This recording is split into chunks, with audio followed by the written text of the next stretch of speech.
Bien, en este video vamos a comenzar a trabajar con resolución de ecuaciones por métodos aproximativos.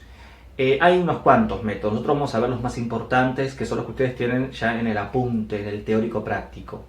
Es decir, vamos a empezar con el método gráfico, que nos permite identificar dónde estamos parados, ¿sí? qué situación se puede llegar a presentar, el método de la bisección, luego vamos a ver el método de la secante, de la regla falsa o regula falsi, el método clásico de Newton-Raphson, que es uno de los mejores métodos porque es de convergencia rápida, y el método del punto fijo. No nos vamos a meter tanto con la convergencia y con las demostraciones de las convergencias y demás, eso lo pueden encontrar en cualquier texto de cálculo numérico, principalmente en los textos, por ejemplo, de análisis numéricos de Burden-Faires, que es un excelente libro. Lo que pasa es que para la parte de convergencia y demás es un tema bastante pesado, desde el punto de vista matemático es bastante pesado. Y a mí lo que me interesa con este video, con estos videos, es que ustedes conozcan estos métodos y cómo utilizarlos, ¿sí? Y obviamente, como siempre decimos, esto después se puede programar, se puede llevar a un lenguaje de programación, o ya existen programas que tienen incorporados algunos de estos métodos donde uno le pone los valores o la primera aproximación para que comience a iterar, o en el intervalo donde vamos a trabajar y demás, y el error que uno quiere cometer, y después el programa, el software trabaja solo. Pero mínimamente ustedes tienen que conocer ese resultado que me arroja ese software, ¿sí? A partir de un determinado método, bueno, qué estamos haciendo, si es coherente, no es coherente con lo que yo estoy resolviendo. Es decir, a mí me interesa más una cuestión práctica, que es cómo usar estos métodos, conocerlos mínimamente y cómo utilizar estos métodos a la hora de resolver en estos casos una ecuación que por métodos tradicionales no se pueden resolver y que tampoco hay una fórmula cerrada que reemplazando valores me permita obtener el resultado, ¿sí? El resultado exacto, obviamente. En la mayoría de los casos, los resultados exactos en realidad van a ser números irracionales, ¿sí? Por lo tanto, lo que nosotros vamos a obtener es una aproximación de esos resultados. Bueno, empezamos entonces, lo mostramos con un ejemplo, el método gráfico. El método gráfico es muy bueno porque, por ejemplo, supongamos que tenemos que resolver la ecuación seno de x igual al logaritmo natural de x.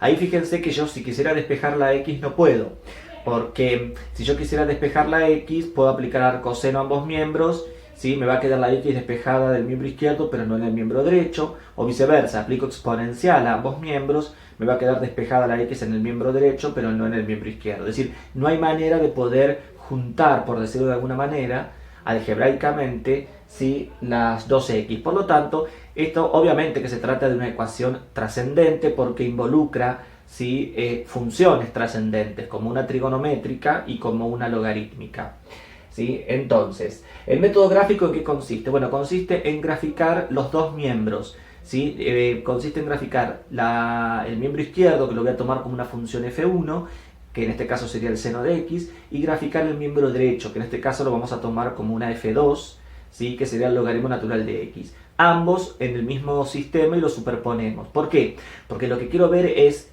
el o los puntos de intersección de ambas curvas. ¿Por qué? Porque las abscisas de los puntos de intersección de las dos gráficas van a ser justamente la o las soluciones de esta ecuación. Si ustedes miran bien, en rojo tenemos el seno de x, en verde tenemos el logaritmo natural de x, ¿sí? Fíjense que acá tenemos el 1, el 2, el 3, 4, 5, 6.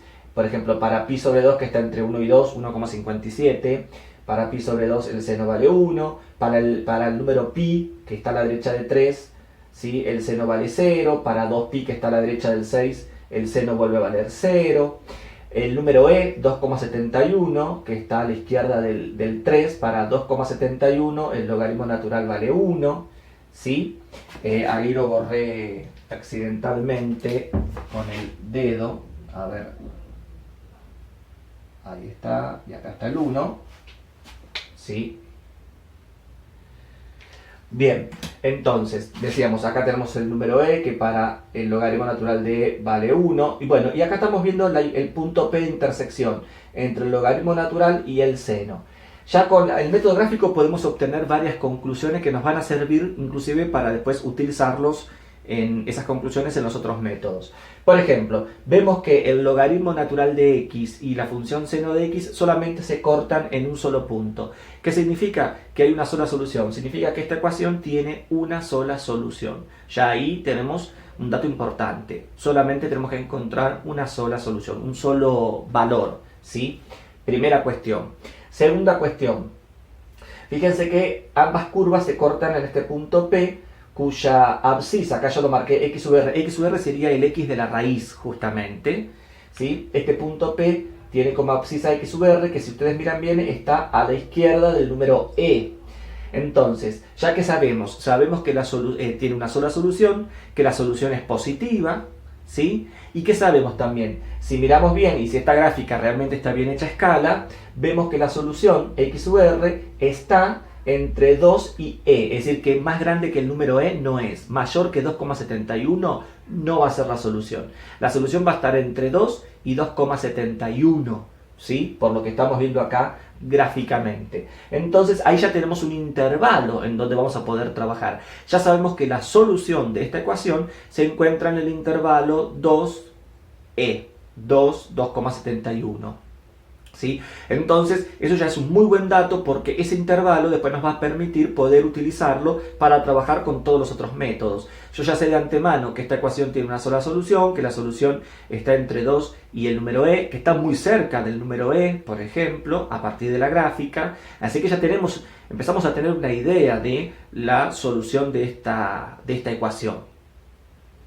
Además, ese intervalo obviamente que nos va a servir para que si después usamos algún otro método y me da como respuesta un número mayor que e o menor que 2, es decir, que como solución me da un número que está por fuera de ese intervalo, es porque hay algo que está mal, ¿sí? Es porque hemos aplicado mal el método o nos hemos equivocado en algún cálculo, o si estamos usando un software hemos introducido algún cálculo, hemos introducido algún valor mal, quiero decir, ¿sí? Bien. Solución ya sabemos que tiene. Otra cosita también que es interesante es que a la hora de elegir un método tampoco no hay una regla que diga para esta ecuación, para este problema elijo este método, para este otro problema elijo este otro método. No. Muchas veces depende de la ecuación que a mí me den, también a veces depende del método que uno utiliza. Vamos a ver que de todos los métodos, el clásico, el que más se utiliza es el de Newton-Raphson, porque es de rápida convergencia, además porque aparece en los softwares matemáticos, ya aparece programado, ¿sí? Pero eso no significa que uno no conozca otros métodos también clásicos a la hora de resolverlos. ¿Sí? Igual el método Newton-Raphson es el que más se utiliza, pero tampoco significa que es infalible. Tiene también sus condiciones, ¿sí? Si no se cumplen ciertas condiciones, que ya las vamos a ver, el método Newton-Raphson tampoco se puede utilizar, por ejemplo, ¿sí? Bien, entonces, sabemos que la ecuación seno de x igual al logaritmo natural de x, ¿sí? Presenta un solo punto de intercepción. La abscisa, acá lo tenemos, el punto P de abscisa x sub r y de ordenada y sub r. Bueno, ven, la abscisa va a ser la raíz o la solución de la ecuación. ¿Y qué tenemos? Tenemos que la solución de la ecuación, esa x sub r que estamos buscando, pertenece al intervalo 2e. Yo lo puse cerrado, pero puede ser cerrado o abierto, ¿sí? Salvo que la solución se ajuste a alguno de los extremos del intervalo, pero no. Siempre tratemos de buscar justamente algún intervalo a partir del método gráfico, veamos a ojo algún intervalo que sepamos que la raíz va a estar ahí adentro y no tomemos justo los extremos del intervalo como la raíz, ¿no? Además que tampoco sabemos si la raíz es justamente 2 o e. Bueno, acá lo estamos viendo que efectivamente no es ni 2 ni e, pero repito, porque hacemos una gráfica lo mejor posible con una muy buena escala. Entonces ya por simple observación ya nos damos cuenta. Además que los extremos del intervalo no va a ser la solución, porque si la fueran, y bueno, simplemente reemplazo a la x por 2 y verifico a ver si se cumple la igualdad, y van a ver que no. Reemplazo a la x por el número e, verifico a ver si se cumple la igualdad y van a ver que no. Por lo tanto, los extremos del intervalo nunca van a ser. Por eso digo que lo ponga cerrado o que lo ponga abierto, ¿sí? Por lo general se suele trabajar en este caso con intervalo cerrado, ¿sí? Pero digo, que esté cerrado o que esté abierto va a ser indistinto. Pero para ponernos todos de acuerdo, si yo voy a trabajar primero con el método gráfico, vamos a trabajar con el intervalo cerrado 2e, ¿sí? Para ponernos de acuerdo, ¿sí? Acuérdense que ya en el video de errores ya dijimos que vamos a tener que empezar a ponernos de acuerdo todos a la hora de resolver o a la hora de aplicar algún método, de todos hacer mínimamente lo mismo, ¿sí? Tener acuerdos para que todos hagamos lo mismo a la hora de aplicar un determinado método. Bien, entonces, el problema puede estar planteado así, como seno de x igual al logaritmo natural de x, o muchas veces, como vamos a ver, si restamos, en este caso restamos a ambos miembros logaritmo natural de x, podríamos haber restado a ambos miembros seno de x, es lo mismo, pero digo, si restamos a ambos miembros logaritmo natural de x, nos queda seno de x menos logaritmo de x igual a 0, y si al miembro izquierdo seno de x menos logaritmo de x lo llamamos f de x, ¿sí? ¿Qué nos va a quedar? Y bueno, nos va a quedar justamente una forma equivalente a la ecuación. En vez de tener una forma f1 de x igual a una f2 de x, lo vamos a llevar a la forma f de x igual 0, que es otra forma equivalente. Repito, en vez de tener una f1 de x igual a una f2 de x, ¿sí? Pasando todo para un solo miembro, a mí no me gusta decir la palabra pasando, sino lo que hacemos es sumar o restar ambos miembros para que nos quede igualado a 0, y esa ecuación de la forma f1 de x igual a f2 de x la transformamos a otra forma equivalente llamada, o de la forma f de x igual 0, ¿sí? Que es otra forma equivalente. Pero ¿cuál va a ser la diferencia? Bueno, acá fíjense, encontrar la solución, encontrar la raíz de esta ecuación equivale acá en este otro caso también a encontrar, ¿sí? La raíz de la ecuación o de la función seno de x menos logaritmo de x igual 0. Lo que pasa que es más fácil graficar seno de x y logaritmo de x por separado en una misma gráfica o en un mismo sistema cartesiano que graficar esto, porque si yo tuviera que graficar seno de x menos logaritmo de x para ver dónde corta, acá tenemos la gráfica, pero esta es una gráfica inventada, porque no sé qué forma tiene, seno de x menos logaritmo natural de x. Para eso habría que usar una computadora, ¿sí? Entonces, decíamos, es más fácil graficar ambas curvas en un mismo sistema que graficar esta nueva curva que sería la resta de las dos. ¿Se entiende lo que estoy diciendo? Pero desde el punto de vista analítico, tenerlo escrito así o tenerlo escrito así es lo mismo. Al revés, si lo hubiéramos tenido escrito de esta manera, la llevamos a la forma de arriba para poder graficar ambas gráficas en un mismo sistema y ver qué es lo que está pasando, ¿sí? Entonces, decíamos, esta sería la gráfica de f de x, pero aclaro que esta gráfica está inventada, hice un garabato, por decirlo de alguna manera, porque lo que quiero mostrar es un concepto en realidad. Entonces, si yo la ecuación la tengo escrita de esta manera, lo que estamos buscando es la abscisa del punto P, y el punto P es el punto de intersección de ambas curvas. Ambas curvas se intersecan en el punto P, y lo que estamos buscando es la abscisa del punto de intersección. Eso es lo que sería si la ecuación la tenemos escrita de esta manera. Ahora, si la ecuación la tenemos escrita de esta otra manera, lo que estamos buscando ya no es el punto de intersección, sino lo que estamos buscando es la raíz o 0 de la función. Lo que estamos buscando, si está escrita de esta manera, es la raíz o 0 de la función, que en este caso sigue siendo XR. Obviamente que el XR va a ser el mismo, y yo ya sé por el método gráfico que el XR está dentro del intervalo 2e. Es decir, que esta función, suponiendo que tenga esta forma, interseca al eje X en este punto que yo sé que pertenece al intervalo 2e. ¿Sí? Interseca al eje X en un solo punto, porque ya del método gráfico vemos que ambas curvas se cortan en un solo punto y no se vuelven a cortar. Por lo tanto, la gráfica de seno menos logaritmo sí o sí tiene que cortar al eje X en un solo punto. No puede subir y volver a bajar y volver a cortar el eje X, porque entonces hubiera aparecido antes. Ese otro punto de intersección hubiera aparecido antes. Como no apareció, acá no lo puede hacer. ¿Se entiende lo que estamos diciendo, no? Entonces, como decíamos, tenemos que el x de la raíz pertenece al intervalo 2e. Esto lo sacamos a partir de la gráfica, ¿sí? Entonces sabemos que tiene una sola solución, que la solución es positiva, y que además esa solución positiva está en este intervalo. Así que tenemos ya varios datos como para poder empezar a trabajar, y a partir de esos datos, bueno, ver qué método voy a elegir. Con los datos que tengo, bueno, a ver qué método, ¿sí?, de resolución voy a utilizar para poder encontrar esa raíz, ¿sí? Entonces, fíjense que ese valor de la raíz, ese x u r, si yo lo reemplazo en la función, es decir, hago f evaluado en x sub r, obviamente que me va a dar 0. Obviamente que me va a dar 0 porque va a ser justamente la raíz. Igual ese valor x sub r no lo voy a encontrar. En la mayoría de los casos, ¿sí? En la gran mayoría de los casos yo ese valor no lo tengo. ¿Sí? Ese valor, como acá, ese valor no lo tengo. Entonces voy a buscar un valor aproximado. A ese valor aproximado, los autores lo llaman de distintas maneras. Yo lo llamo x sub k. ¿Sí? Al x sub r es el x de la raíz. Y el x sub k es el valor aproximado, ¿sí? Entonces, este valor aproximado, el x sub k, que es un valor aproximado al x de la raíz, si yo lo evalúo en la función f de x, ¿sí? Fíjense que ya no es igual, sino que me va a dar aproximadamente. Aproximadamente me va a dar un valor cercano a 0, ¿sí? ¿Qué es lo que vamos a tener? Bueno, justamente a partir del método gráfico, ¿sí? Suponiendo que a mí me dan, suponiendo que yo conociera, ¿sí? el valor real, es decir, suponiendo que yo conociera la raíz, o el x de la raíz, o la solución de la ecuación, suponiendo que uno la conociera, ¿sí? ¿Qué tendríamos que tener o qué tendría que suceder? Y ya usando lo que ya vimos en el video de errores.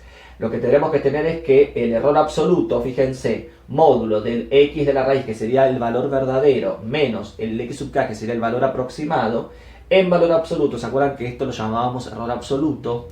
Algunos autores lo llaman módulo del error absoluto, pero decíamos, el error absoluto justamente de la diferencia entre el verdadero valor y el valor aproximado va a tener que ser menor o igual que un cierto epsilon, que es un error que a mí por lo general me lo van a dar. Yo acá puse menor o igual, eso también depende del ejercicio. A veces me pueden pedir menor estricto y otras veces me pueden pedir menor o igual, ¿sí? A un cierto error. Obviamente que si me lo piden con un menor estricto, la aproximación va a ser mucho mejor que con un menor o igual, ¿sí? Esto va a salir con los distintos ejemplos que ustedes vayan resolviendo. Pero decíamos, esta fórmula lamentablemente no la podemos utilizar porque yo, como dije recién, en la gran mayoría de los casos el verdadero valor no lo conozco. Yo el x sub r no lo conozco, salvo que a mí me lo den, salvo que en el enunciado me lo den, cosa que es muy difícil que me lo den, pero digo, yo el verdadero valor no lo conozco. Entonces se acuerdan que se trabajaba con el error absoluto aproximado, que era a partir de dos valores sucesivos, ¿sí?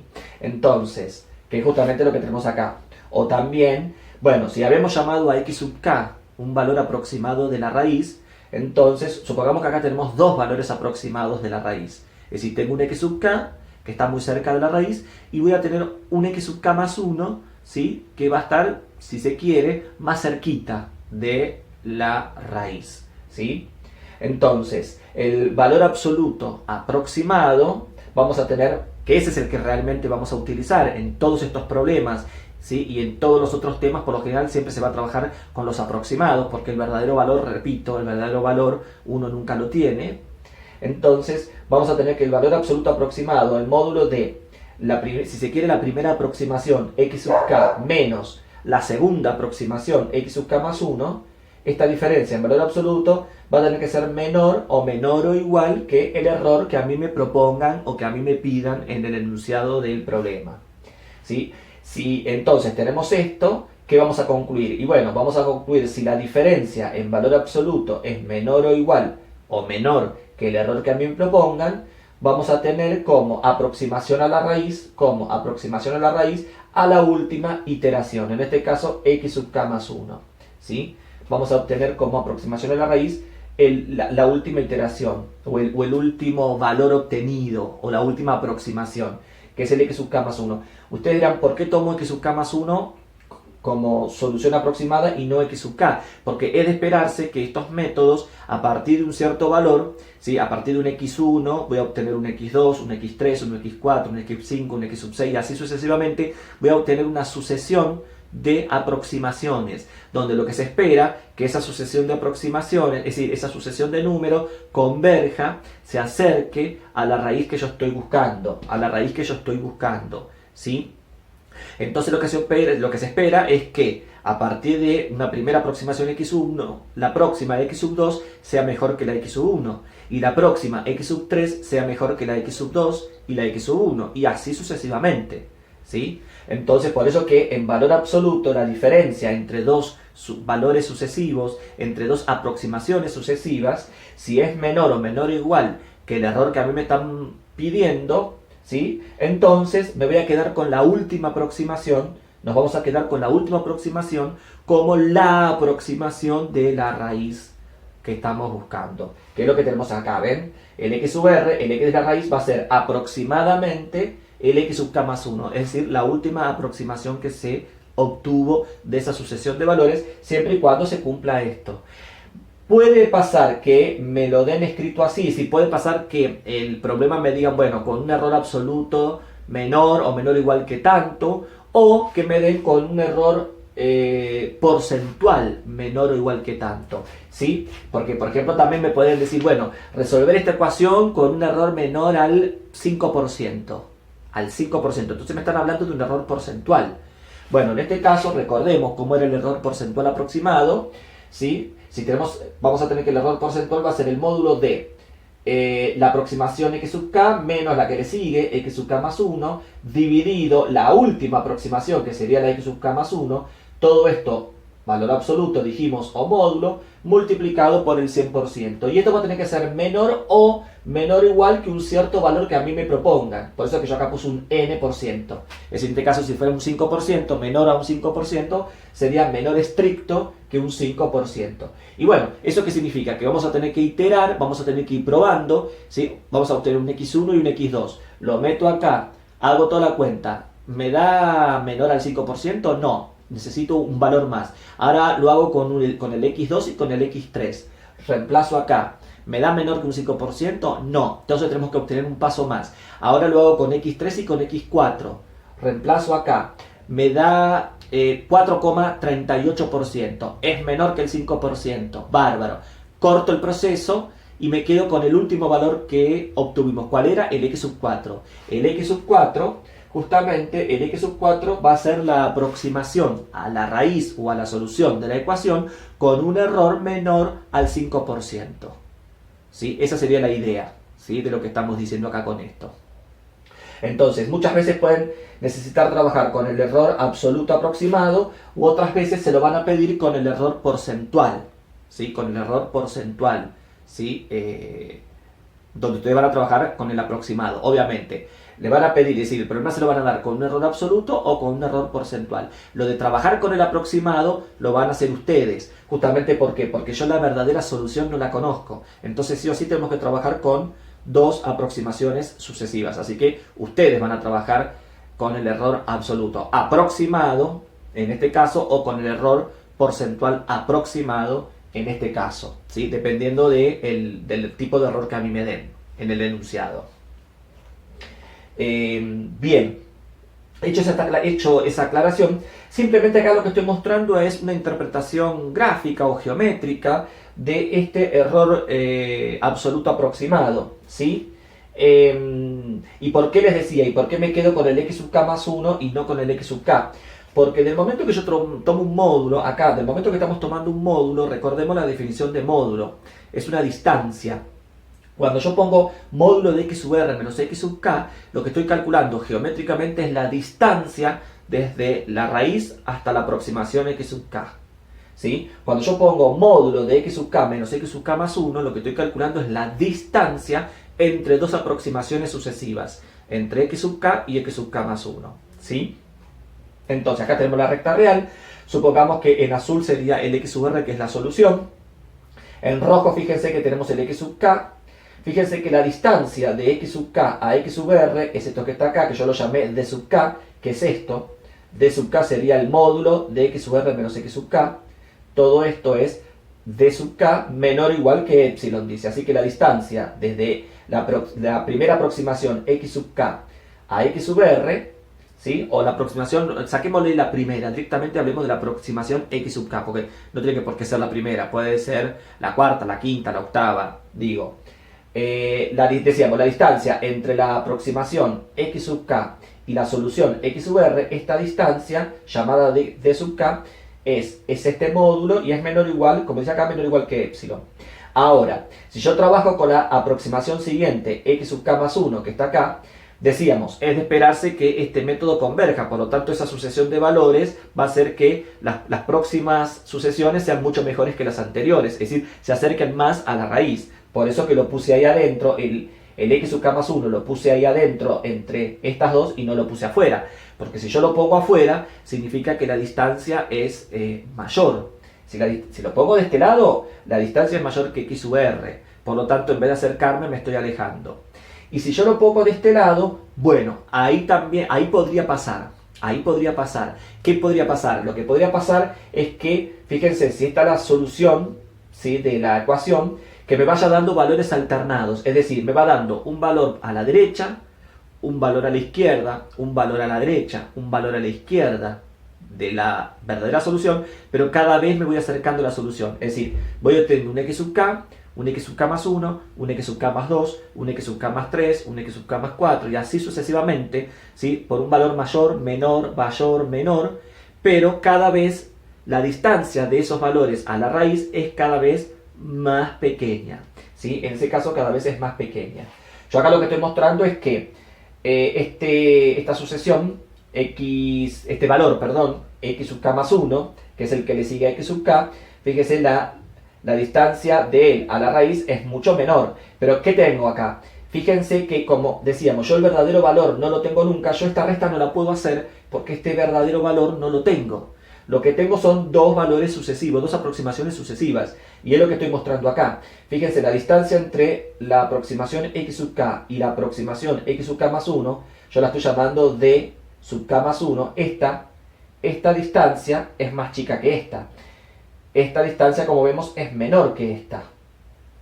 ¿Qué significa? Acá lo tenemos escrito. Si el error que a mí me proponen es epsilon, bueno, ¿qué es lo que vamos a tener? Vamos a tener que d sub k es menor o igual que epsilon. Acá lo tenemos. d sub k es menor o igual que epsilon. Es esta distancia. Pero a su vez, esta otra, entre dos valores sucesivos, llamado d sub k más 1, es menor que el d sub k. Esta pequeña distancia es menor que esta otra. ¿Eso qué me está garantizando? Me está garantizando que efectivamente x sub k más 1 está más cerca de la raíz que el x sub k. ¿Qué significa? Que esa sucesión está convergiendo a la raíz. Entonces, como vemos acá, podemos poner que x sub k más 1 va a ser aproximadamente el valor de la raíz, sí, el valor de la raíz que estamos buscando. Acá también, por apoyar el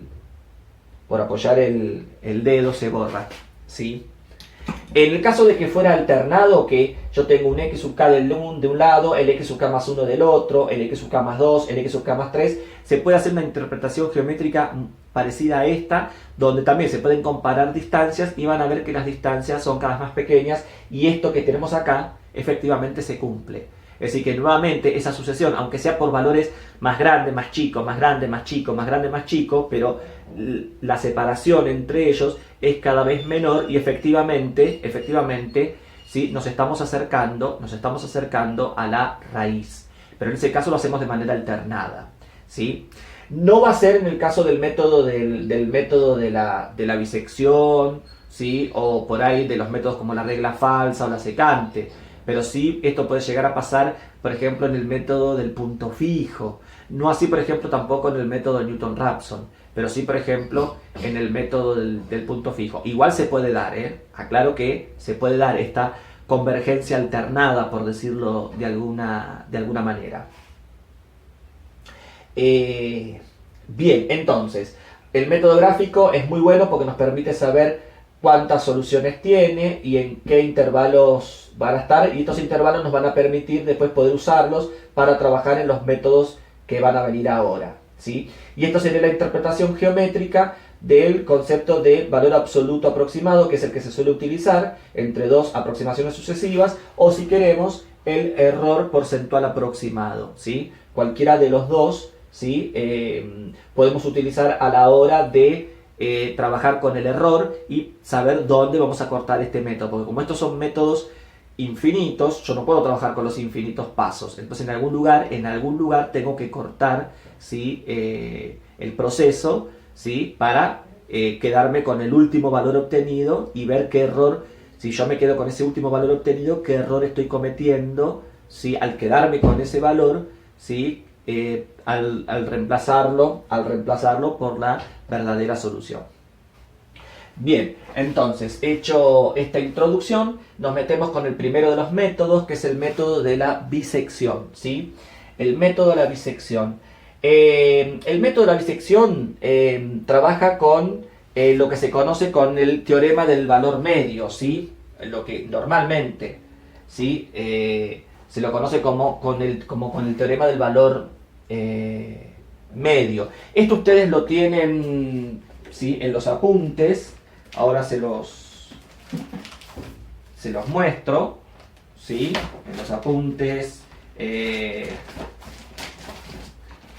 Por ejemplo, a ver, los tenemos acá. Tengo acá varios apuntes.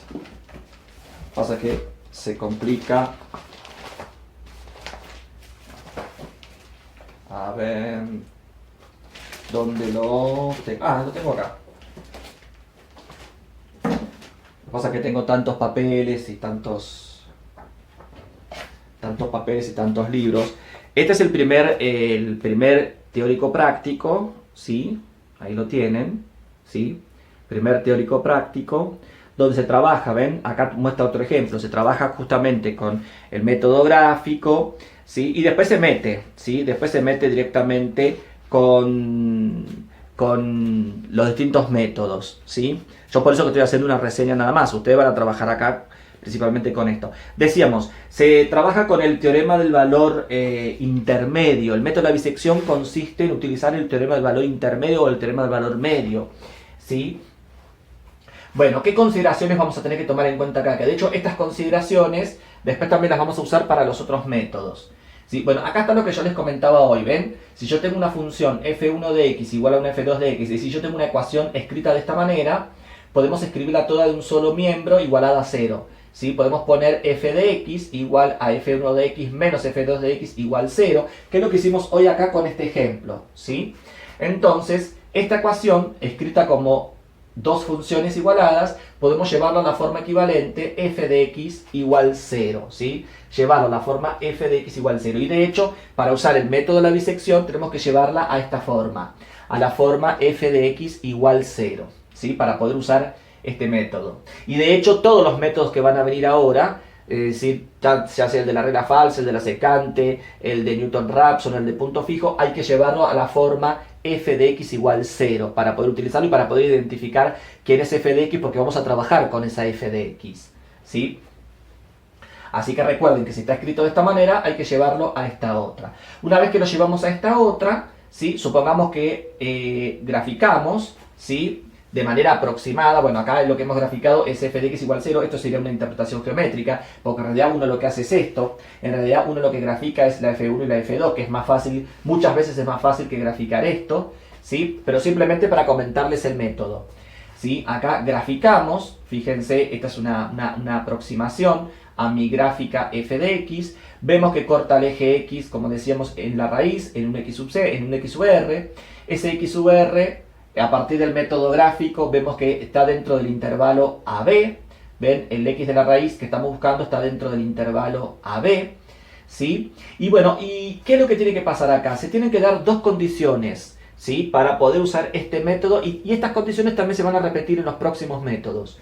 La primera de las condiciones es que f sea continua para todo x dentro del intervalo AB.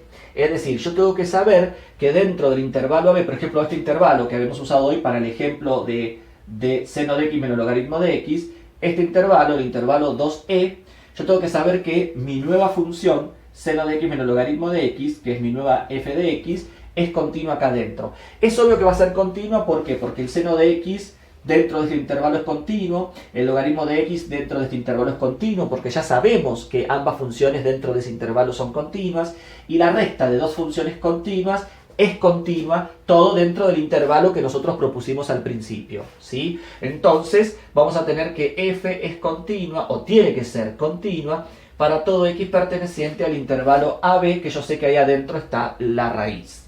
Primera condición, ¿sí? Digo, ¿por qué tiene que ser continua? A ver, pensemos un poquito. ¿Por qué tiene que ser continua? Y porque podría suceder, no en este caso, pero podría suceder que justo en el x de la raíz haya un salto. Es decir, que la función viene creciendo hasta acá, en el x de la raíz pega un salto y continúa. ¿Se entiende lo que estoy diciendo? ¿sí? Igual el x de la raíz sigue siendo, el x de la raíz sigue siendo la raíz, ¿sí? O el cero de la función, pero justo en el x de la raíz tenemos un salto, ¿sí? Entonces, para que no haga nada extraño, estos métodos lo que exigen es que dentro del intervalo donde yo voy a trabajar, que yo sé que la raíz está ahí adentro, ¿sí? La función sea continua. También hago otra aclaración. Si a partir del método gráfico hubiera más de un punto de intersección, acá solamente teníamos uno, pero si hubiera más de un punto de intersección, y bueno, vamos a tener que buscar estos intervalos por cada punto. Y este método primero habría que aplicarlo con un intervalo para encontrar una raíz, y si hubiera otro punto de intersección donde hay otro intervalo, hay que aplicarlo en el otro intervalo y así sucesivamente. Es decir, se aplica por separado, ¿no? Es decir, todos estos métodos que nosotros vamos a ir viendo es para una sola raíz dentro del intervalo AB donde yo estoy trabajando, ¿sí? Si siempre se busca un intervalo donde me caiga una, siempre se busca, decíamos, se busca un intervalo donde me caiga una y solo una raíz, ¿sí? Si yo elegí un intervalo muy grande, ojo, porque si yo elijo un intervalo muy grande, corro el riesgo de que me caigan dos raíces. Entonces, en ese caso, ese intervalo grande lo voy a tener que particionar y trabajar con dos subintervalos más chiquitos, donde me garantice que dentro de cada subintervalo, ahí adentro cae una y solo una raíz. Así que siempre que trabajemos con un intervalo, ¿sí? Con un intervalo inicial, siempre dentro de ese intervalo inicial me tengo que garantizar que haya una sola raíz, ¿sí? Así que ojo, ¿sí? Ojo con eso. Eso se van a dar cuenta a partir del método gráfico. Entonces, decíamos que dentro del intervalo AB sabemos que hay una sola raíz, porque ya lo hicimos por el método gráfico. Sabemos que es continua dentro de ese intervalo, así que esta curva f de x, que yo no sé qué forma tiene, acá la estoy inventando, ¿sí? Esta f de x sé que no me va a hacer nada raro ahí adentro, ¿sí? Y después la otra condición, la condición 2, fíjense que en los extremos del intervalo, fíjense, f de a tiene que ser menor que f de b, o al revés, f de a mayor que f de b. Bueno, estas dos condiciones se las puede escribir en una sola diciendo que el producto de las imágenes en los extremos del intervalo tiene que ser menor que 0.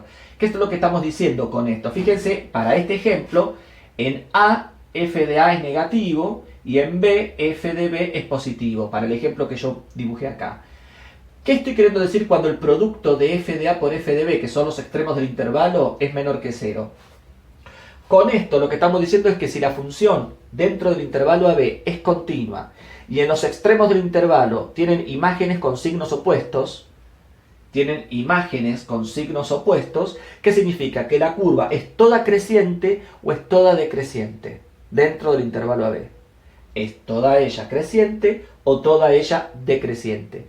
Con eso que me garantizo. Y bueno, con eso lo que me garantizo, ¿sí? Es que la curva justamente no me haga nada raro. Nada raro me refiero que suba, baje, vuelva a subir, vuelva a bajar. Bueno, porque si sube y baja varias veces significa que corta el eje X en varios lugares y ya hubiera saltado en el método gráfico, hubiera saltado que hay más puntos de intersección. En ese caso habría que tomar intervalos más chiquititos, donde sé que dentro de ese intervalito la curva es toda creciente o toda decreciente, ¿sí? Ojo con eso, ¿sí?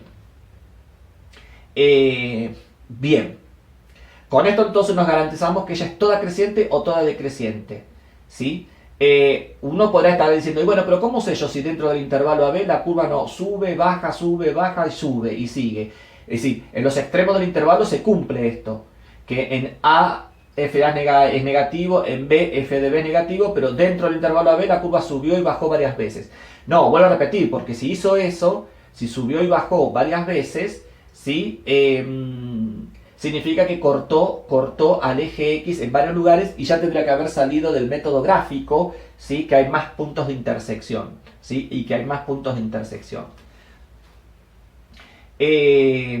Lo que sí también podría pasar, cosa que acá no lo dibujé, que la curva venga así, corta el eje X, ¿sí?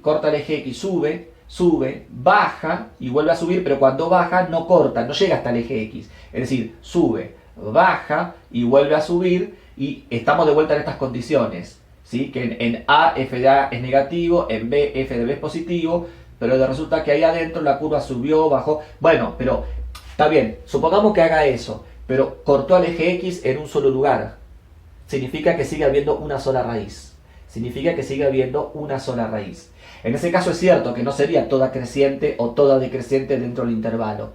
Bueno, habría que tomar un intervalo más chico. Para eso, obviamente que uno tiene que saber mínimamente la forma que tiene f de x, aproximadamente tener una idea de la forma que tiene f de x, ¿sí? Pero es raro que haga una cosa como esa. Es raro que haga una cosa como esa, ¿sí? Pero bueno, previamente habría que hacer un pequeño análisis de f de x. Ustedes ya tienen herramientas de análisis 1, ¿sí? Que me permite justamente poder mínimamente analizar f de x y ver más o menos cómo es el comportamiento. Principalmente el comportamiento en AB. Más allá de B y más acá de A no me interesa, sino en el intervalo AB cómo se está comportando esa función, ¿sí? Bien, pero suponiendo que se comporta relativamente bien, ¿sí? ¿Qué es lo que sucede en la mayoría de los casos? ¿Sí? Entonces, estas dos condiciones, decíamos, estas dos condiciones lo que nos garantiza que efectivamente la curva corta el eje X una sola vez. Esto de que el producto de las imágenes en los extremos del intervalo sea menor que 0 y que además sea continua, nos garantiza que la curva está cortando al eje X, ¿sí? Que la curva está cortando al eje X una sola vez, o por lo menos como mínimo, ¿sí? Como mínimo una sola vez. Esto lo tienen en la página 3, ¿sí? Donde me va dando el método, ¿no? Me va explicando, ¿sí? Me va explicando. Y justamente acá lo que dice, los pasos a seguir, ¿sí? Sea f de x continua, punto 1, encontrar los valores iniciales en los extremos, ¿sí? Tales que f en los extremos tenga signos opuestos, ¿sí? 2, que la primera aproximación a la raíz, bueno, ahora vamos a ver cómo se obtiene. Pero ¿esto por qué? Porque esto es lo que establece el teorema del valor medio o intermedio, ¿se acuerdan? ¿Sí? Sea f de x continua en el intervalo cerrado a b y supongamos que f de a es menor que f de b, como en este caso, f de a es menor que f de b, entonces para cada z tal que f de a es menor que z, es menor que f de b, es decir, para cualquier z que está entre f de a y f de b, para cualquier z del eje y estamos diciendo, va a existir un x0, ¿sí? Un x0 perteneciente al abierto AB, porque justamente en A y en B ya hemos evaluado, es decir, que para cualquier z de acá adentro va a haber un x0 de acá adentro, ¿sí? Tal que ¿qué? Y bueno, tal que f en x0 me va a dar z, tal que en ese x0 f me va a dar justamente z, ¿sí? La misma conclusión se obtiene para el caso que fuera al revés, ¿no? En que f de a fuera mayor que f de b. Fíjese que el teorema del valor intermedio dice, existe un x0 donde va a pasar eso, ¿sí? Existe un x0 donde va a pasar eso. Lo que yo estaba diciendo recién es, ¿puede haber más de un x0? Sí, es decir, que para que un z provenga de dos x0, supongamos que fuera una parábola, sí, pero bueno, pero si pasa eso, significa entonces que corta el eje X en más de una vez. Y ya lo hubiéramos detectado antes con el método gráfico que hay más de un punto de intersección. Entonces tendremos que trabajar con un intervalo más pequeño. Vuelvo a repetir, siempre se trabaja con un intervalo AB que sabemos que ahí adentro hay una y solo una raíz. Y eso nos lo damos cuenta del método gráfico. Por eso digo, hay que tener cuidado con esto, ¿eh? Bueno, entonces, bajo estas condiciones y hecho estas aclaraciones, ¿sí? Obviamente que acá me van a dar el corte, ¿ven? Por ejemplo, el corte podría venir dado por el error absoluto aproximado, ¿ven?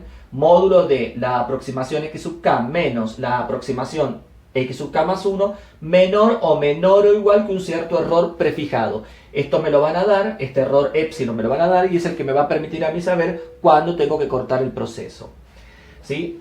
Entonces, ¿qué tenemos? Justamente por el teorema del valor intermedio tenemos que existe una x de la raíz, va a existir una x de la raíz perteneciente, dijimos, al abierto AB, ¿sí? Tal que justamente la función en ese valor, en ese x de la raíz, me va a dar 0, justamente, que es donde la curva está cortando el eje x. Obviamente que ese x de la raíz, como siempre digo, nunca lo vamos a tener. Es decir, vamos a encontrar un valor aproximado. ¿Sí? Bueno, ¿y en qué consiste el método de la bisección? La palabra lo dice, bisección, porque voy a trabajar con el intervalo AB, por eso que es importante el intervalo que yo voy a elegir. a partir del método gráfico, vamos a trabajar con el intervalo AB y lo vamos a ir cortando de a mitad. Por eso bisección, porque lo voy a biseccionar, lo voy a ir cortando a la mitad. Y me voy a ir quedando, ahora van a ver, me voy a ir quedando con la mitad más pequeña. Tengo un intervalo AB, lo corto a la mitad y me voy a quedar con aquella mitad que sé que la raíz está ahí adentro. Y ahora vamos a ver cómo nos damos cuenta.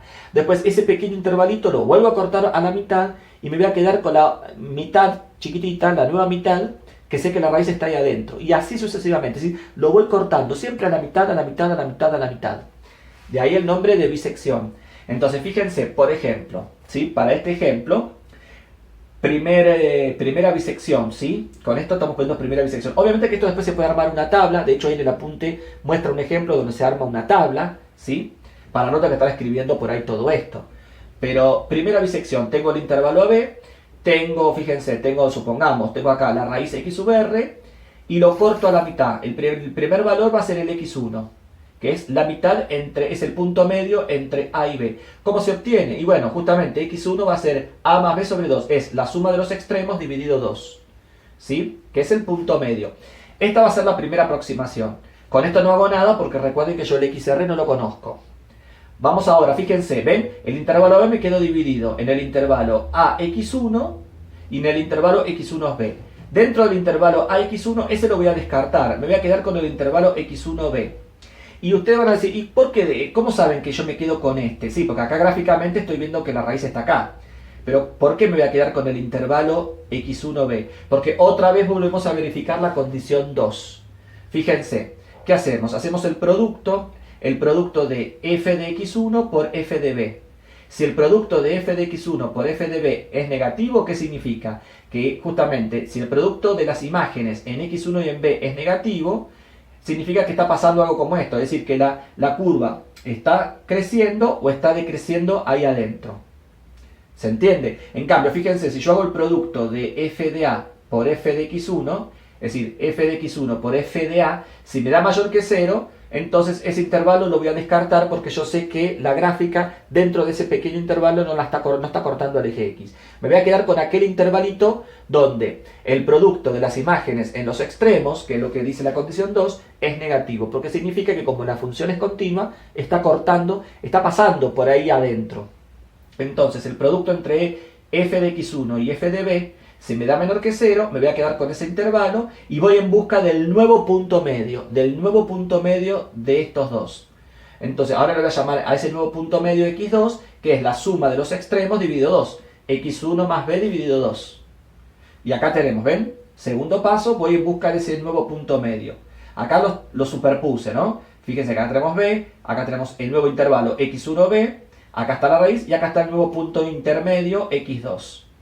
Y obviamente, y acá sí, como ya tengo dos valores sucesivos, tengo un x1 y un x2, ya podemos empezar a probar con el error absoluto porcentual, o con el error porcentual aproximado, o con el error absoluto aproximado, si ya se cumple esto, ¿sí? Bueno, en este caso yo puse el error absoluto aproximado. Entonces, tenemos la primera aproximación x1 y la segunda aproximación x2. Las ponemos ahí adentro, ¿ven? Acá. Módulo de x1 menos x2 es menor o igual que epsilon. Si se cumple esto, entonces me quedo con el último punto medio que yo obtuve.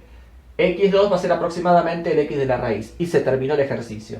Si módulo de x1 menos x2 no es menor o igual, va a depender del problema, menor o menor o igual que epsilon, ¿qué significa? Que hay que obtener un punto medio más. Entonces vamos al tercer paso. ¿Sí? Ahora fíjense, otra vez, me voy a quedar con el intervalo x2b. ¿Por qué? Porque justamente el producto de f de x2 por f de b me da menor que 0. Descarto el intervalo x1, x2. Este lo descarto porque yo sé que ahí adentro, si yo hiciera el producto, no me va a dar menor que 0, me va a dar mayor que 0. ¿Qué significa? Que por ahí la curva no está pasando. La curva está pasando por dentro del intervalo x2b. Entonces, como f de x2 por f de b me da menor que 0, me voy a quedar con el nuevo intervalo x2b. Acá está, x2b. Y vamos en busca del nuevo punto medio. El nuevo punto medio es la suma de los extremos dividido 2. Así que x sub 3, que es el tercer punto medio, va a ser igual a x sub 2 más b dividido 2. ¿Sí? Y ahí obtenemos el tercer punto medio. ¿Ven? Acá está, el tercer punto medio. Y ahora otra vez volvemos a probar el error absoluto aproximado. módulo de x3 menos x2 es menor o igual que epsilon, supongamos que sí. Si fuera menor o igual que epsilon, entonces me voy a quedar con el último punto medio obtenido. Así que el x sub 3 va a ser el valor aproximado de la raíz. Si módulo de x3 menos x sub 2 en valor absoluto no es menor o menor o igual que epsilon, ¿qué significa? Que hay que obtener un cuarto punto intermedio. Bueno, y así sucesivamente. Esto se va a cortar cuando se cumpla esto justamente. Cuando la diferencia en valor absoluto de dos puntos medios sucesivos sea menor o igual que el error prefijado. Ahí se corta el proceso. Lo que tiene el método de la bisección, ¿sí?, es relativamente sencillo en cuanto a obtener los puntos, ¿sí?, pero son de convergencia lenta. También depende de la gráfica que a mí me den, pero en la mayoría de los casos el método de la bisección es lo que se llama de convergencia lenta. ¿Qué significa? Que, por ejemplo, si a mí me pidieran resolver, supongamos, esta ecuación por el método de la bisección con un error absoluto menor o igual que, no sé, que 10 a la menos 5, 0,4 ceros y un 1, ¿sí? Entonces, este proceso seguramente lo vamos a tener que hacer y unas cuantas veces. Y a veces puede llevar 10 pasos, 15 pasos, 20 pasos. Es decir, el método de la bisección es lo que se llama un método de convergencia lenta. Por eso que después vamos a ver otros métodos que me acortan, ¿no?, la cantidad de pasos. Como dije yo al principio, el clásico es el método de Newton-Raphson, que en 3, 4, 5 pasos como mucho, ya puedo obtener la solución con el error de 10 a la menos 5, por ejemplo, que yo estaba buscando. Cosa que el método de la bisección es muy lento. Es relativamente fácil comparado con los otros métodos, es muy fácil, pero es de convergencia lenta, obviamente, ¿sí? Bueno, en esto consiste el método de la bisección, ¿sí? Y acá sí tenemos una propiedad interesante. Es decir, podemos pensar el problema al revés. El problema al revés, ¿qué sería? Justamente, supongamos que me dan esta ecuación y yo voy a usar el método de la bisección, ¿sí? Y la pregunta sería, ¿cuántas bisecciones voy a tener que hacer? Es decir, ¿cuántos pasos voy a tener que realizar tal que obtener una solución con un error menor o igual que 10 a la menos 5 estoy poniendo? La pregunta sería, ¿cuántas bisecciones voy a tener que hacer tal que obtenga una solución con un error menor o igual que 10 a la menos 5? Es decir, me estoy previamente, antes de meterme a hacer el método, estoy tratando de averiguar cuántos pasos me va a llevar. Eso también es bueno porque si supongamos que necesito 50 pasos, listo, este método no lo elijo otro, porque son muchos pasos. Pero si yo ya de antemano sé que con 7, 8 pasos este método me permite obtener la solución con el error prefijado, bueno, entonces yo decido si lo uso o no lo uso. Pero si me dan muchos y no me conviene directamente meterme con otro método. Pero se entiende. ¿Y eso cómo lo podemos hacer? Bueno, fíjense que, supongamos, ven, acá lo tenemos como propiedad, que acá tenemos la sucesión de bisecciones, ¿sí? El x1, el x2, el x3, x4, punto suspensivo, un x sub k, puntos suspensivos. Fíjense que cuando k tiende a infinito, obviamente, cuando la cantidad de bisecciones tiende a infinito, la cantidad de pasos tiende a infinito, esta sucesión converge a la raíz, obviamente, pero eso en el infinito. Obviamente que eso no lo podemos hacer, lo vamos a cortar antes, ¿sí? En un cierto paso k lo vamos a cortar. Entonces, ¿qué tenemos? Fíjense lo que tenemos acá. Fíjense, en valor absoluto, ¿sí? Tenemos, fíjense, el paso k, o la bisección k, menos el verdadero valor, el x de la raíz, en valor absoluto, ¿sí? Siempre va a tener que ser esa diferencia, lo que decíamos, va a tener que ser menor o igual que, fíjense, b menos k, ¿qué es? B menos a, ¿qué es? B menos a es la longitud del intervalo, Fíjense que en el primer paso, a la longitud de intervalo la divido por la mitad, y me quedo con la mitad. Que sería, por ejemplo, el primer paso cuando k vale 1, miren acá, cuando k vale 1, sería b menos a, que es la longitud del intervalo, por un medio, me quedo con la mitad. Es decir, que al intervalo b menos a lo corté a la mitad, ¿sí? Porque me queda por un medio, es decir, dividido 2.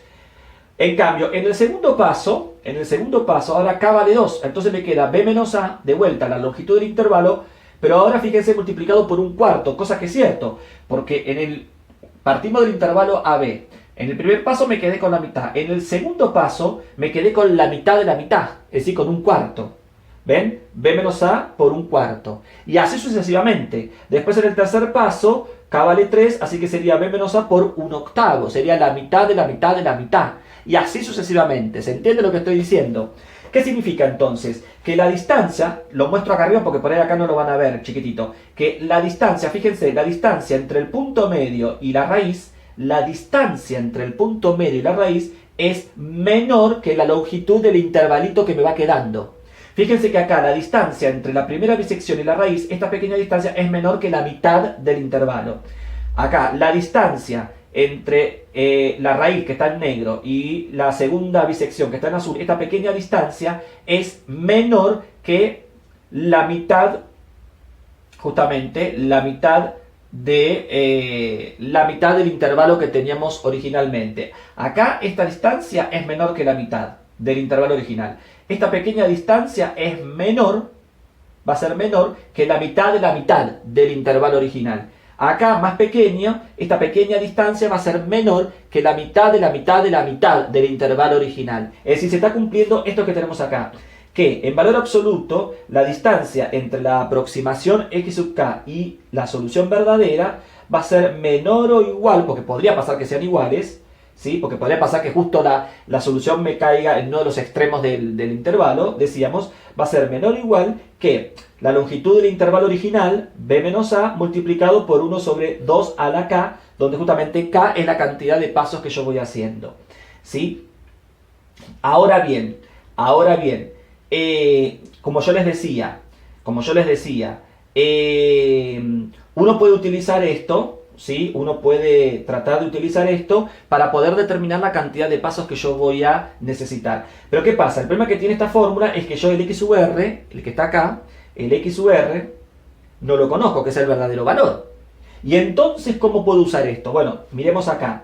Yo ya sé que esta distancia, que es la distancia de la bisección del lugar késimo, o la késima bisección, menos la solución verdadera, ¿sí? En valor absoluto es menor o igual que 1 sobre 2 a la k por b menos a.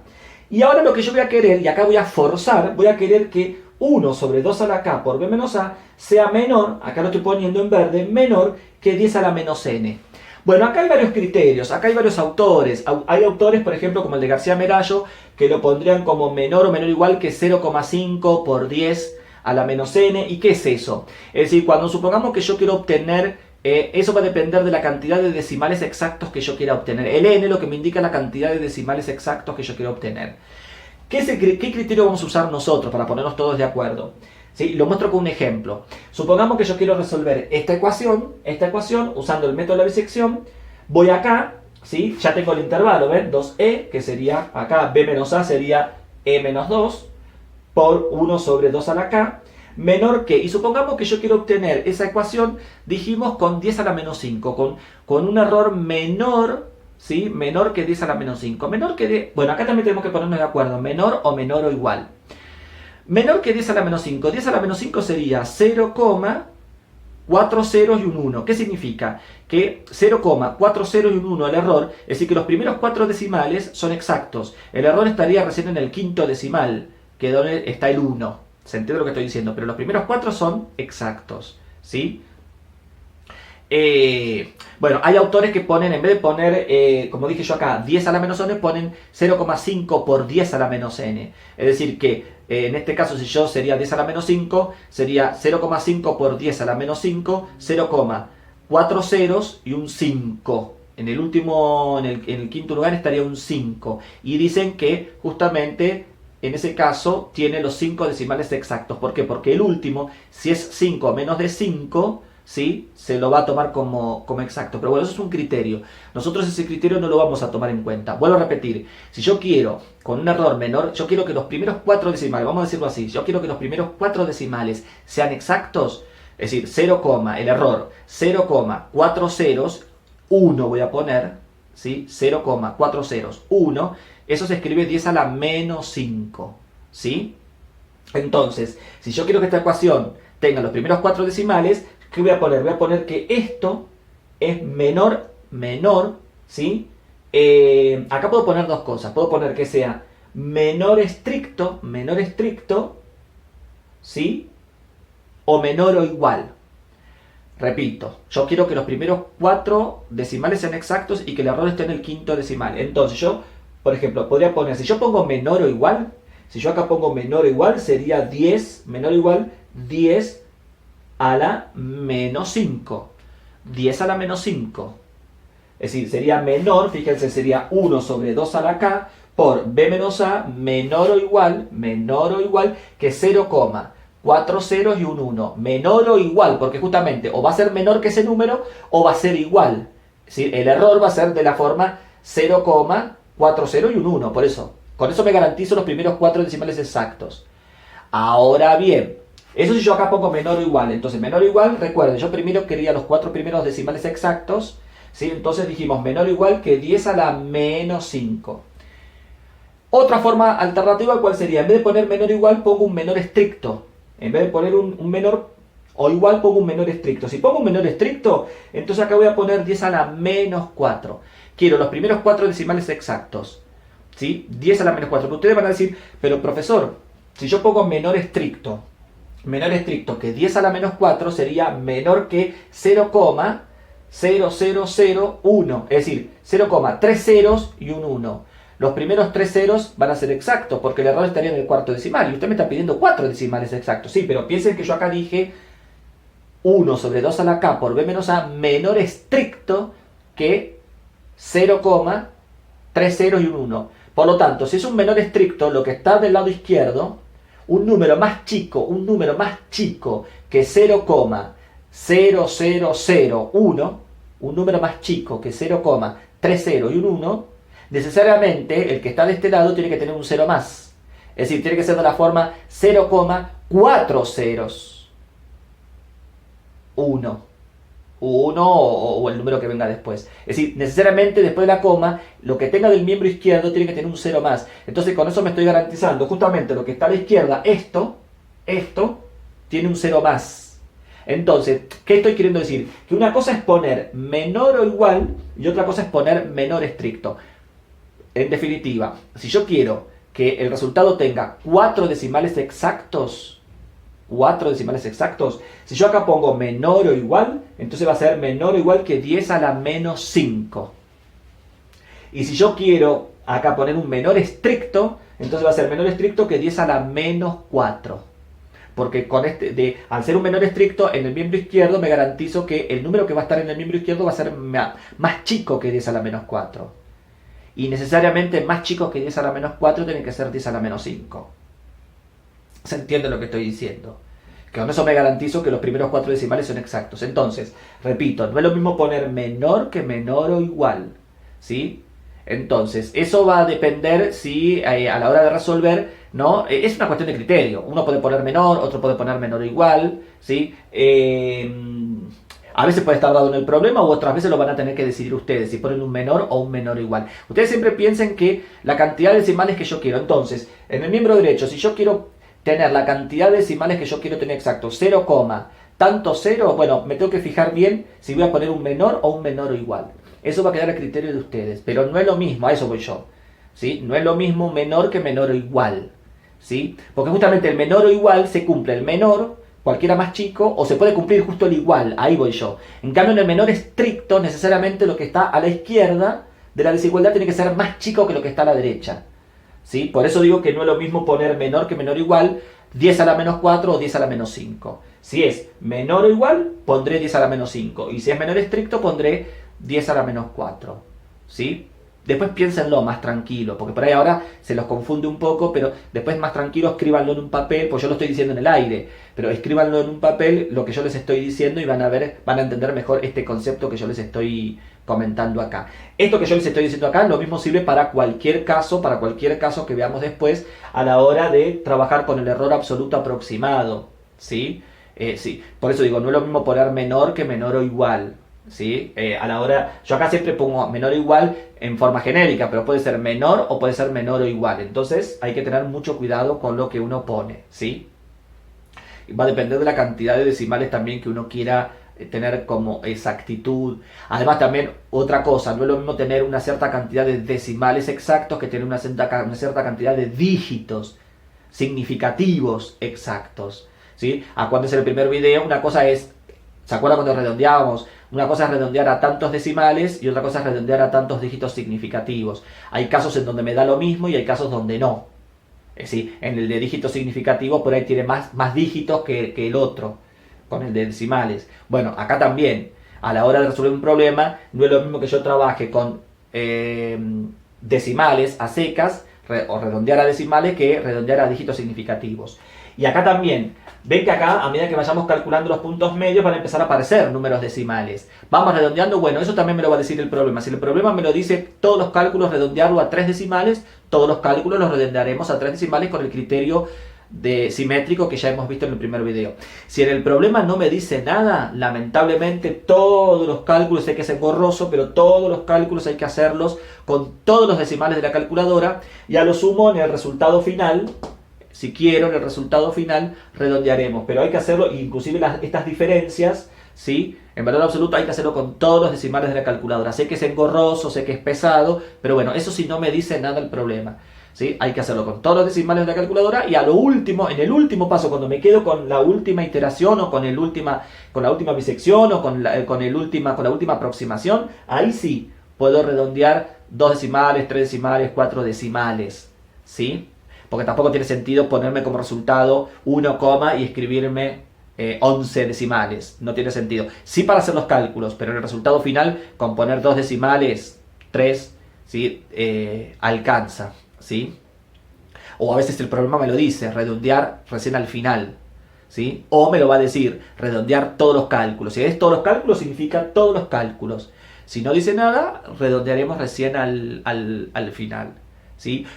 Con eso no es que no estamos metiendo error, porque al trabajar con todos los decimales de la calculadora ya hemos dicho que la calculadora también redondea o trunca, pero reducimos, ¿sí? La propagación de errores. ¿Sí? Al trabajar con todos los decimales de la calculadora y recién redondear en la última aproximación, lo que logramos es minimizar o reducir esa propagación de errores, ¿sí? Pero bueno, eso va a depender de cómo venga dado el problema, ¿sí? Así que hay que tener en cuenta unas cuantas cuestiones. No es difícil, pero hay que tener en cuenta unas cuantas cuestiones y estar atentos, obviamente. Y no hace falta decir que si yo me equivoco al principio, arrastro todo el error hasta el final y me termina dando cualquier cosa, ¿sí? Así que hay que estar, por favor, muy atentos. Bueno, esto del error, les decía, después lo van a entender mejor cuando empiecen a resolver los ejercicios, ¿sí? Ahí lo van a entender mejor. Igual cualquier cosa, tanto al jefe de trabajos prácticos como a mí, nos consultan y lo seguimos charlando, ¿no? O desasnando en caso que tengan dudas. Bueno, espero que se haya entendido. Método gráfico, siempre el método gráfico es bueno porque me da el puntapié inicial para empezar a trabajar, ¿sí? Conocemos ya el método de la bisección. Con esto yo de antemano puedo saber cuántos pasos voy a necesitar. Acá también quiero hacer una aclaración porque, por ejemplo, ustedes de acá van a despejar el valor de K, ¿sí? Esto es fácil porque esto es un número, va a ser un número. De acá van a despejar el valor de K, obviamente que van a tener que aplicar logaritmos para despejar el valor de K. Y supongamos que les termina quedando K, supongamos, K mayor que 8,73. Como K es un número entero porque es la cantidad de bisecciones, si me dice K mayor que 8,73, ¿qué voy a tomar como K? 9, ¿sí? Es decir, tomamos el entero que le sigue, 9. Entonces en ese caso significa que se van a necesitar como mínimo 9 bisecciones para obtener un resultado con un error prefijado. Esa sería la idea. De hecho, en el texto de García Merallo, ¿sí?, que ya lo hemos hablado, en el texto lo hemos mostrado, en este texto tienen varios ejemplos resueltos de esto que yo les estoy comentando. Así que bueno, cualquier duda, cualquier pregunta, nos consultan y espero que esto mínimamente se haya entendido. En los próximos videos seguimos con los próximos métodos. Igual están explicados en el teórico práctico, con ejemplos y demás. Pero bueno, sigo comentando, ¿no? Yo acá lo que estoy haciendo es comentar así a grosso modo, ¿no?, en qué consiste cada uno de ellos. Nos vemos entonces en el próximo video.